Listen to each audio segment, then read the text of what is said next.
Hey, Bobby Manning here. Welcome to the Garden Report. Celtics lose 115-105 to the Nets. Their worst loss of the year. I think we can all agree on that.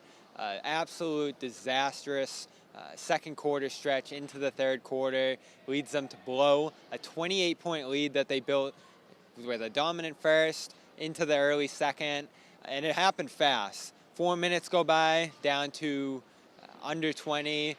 Then right before halftime, Nets cut it to under 10, and then it only took a few plays in the third quarter, including a play where Robert Williams got injured, which we'll get to in our next video, where Cam Johnson got fouled, shot 2 free throws, took a lead that the Nets never gave up. Mikal Bridges scoring 38 points in this one.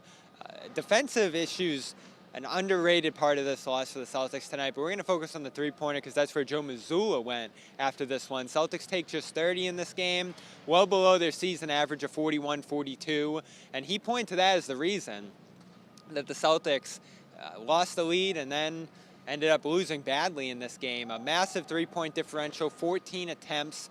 The difference between these two teams, Mazzulla said Jacques Vaughn had previously mentioned wanting to limit the Celtics on that front, and he did tonight. He emphasized that again after this game, Vaughn that is. And Mazzulla said he's less concerned about the energy or effort or attention to detail in a game like this, but rather that statistical gap, which Jaylen Brown discussed just on Wednesday night after looking back on that Knicks loss where the Celtics shot a ton of threes, shot 21%, and ended up dying by the three on that living and dying scale.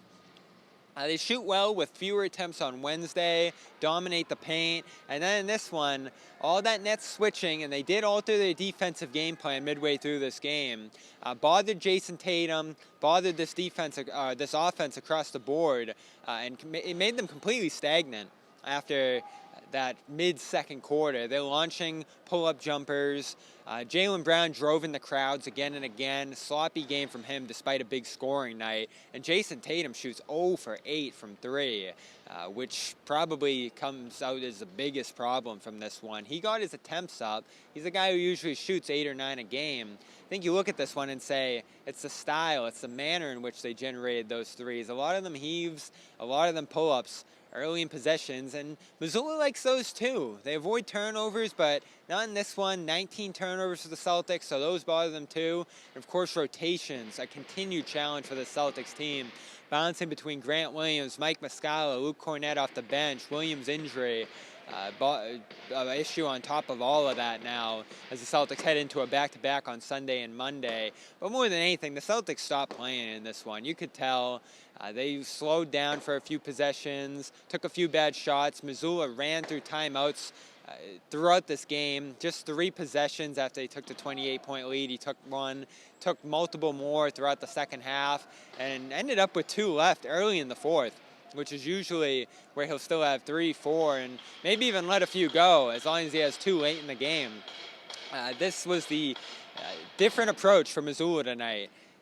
There was clearly something he saw tonight that bothered him, that made him want to step in. When I asked him what he would have done differently to steer the offense in the direction he wanted, he said he would have called a few more plays in that second quarter. So the free-flowing approach doesn't work tonight. Celtics don't lock into the game plan he wanted, and I wonder how attentive they are to that game plan when you have Jaylen Brown after that Knicks game saying maybe they shot a few too many threes. Jason Tatum earlier this season watched that Bucks game at home and said, man, we shoot a lot of threes. And Mazzulla keeps saying when they lose, they shoot 10 percentage points worse than when they win from 3. Shoot more threes on Wednesday, his solution to that. I wonder how the Celtics settle into that approach and continue to play to it, because they need good quality threes. This isn't a team that can hit pull-up jumpers at a high rate. And tonight, even though they only take 30, a few too many of those cost them as well on a night where Tatum didn't hit a single 3. The Celtics lose a bad one, 115-105. Team sentiment, it's a blip on the radar. We'll see how it extends into those Knicks and Cavaliers games, rematches against teams that played Boston tough for much of this season on Sunday and Monday. Jimmy Toscano, Josue Pavone bringing you coverage of that game here, and all of our coverage is brought to you by BetterHelp. BetterHelp.com/Garden will get you 10% off your first month, connect you with licensed therapists, whether you need help or whether you just want to check in on some things. It's a great resource, betterhelp.com/garden, 10% off your first month when you go over there. Athletic Greens, athleticgreens.com/garden, 5 free travel packs, vitamins, minerals, adaptogens, probiotics, cool containers to store it in, as well as a cup to drink it out of.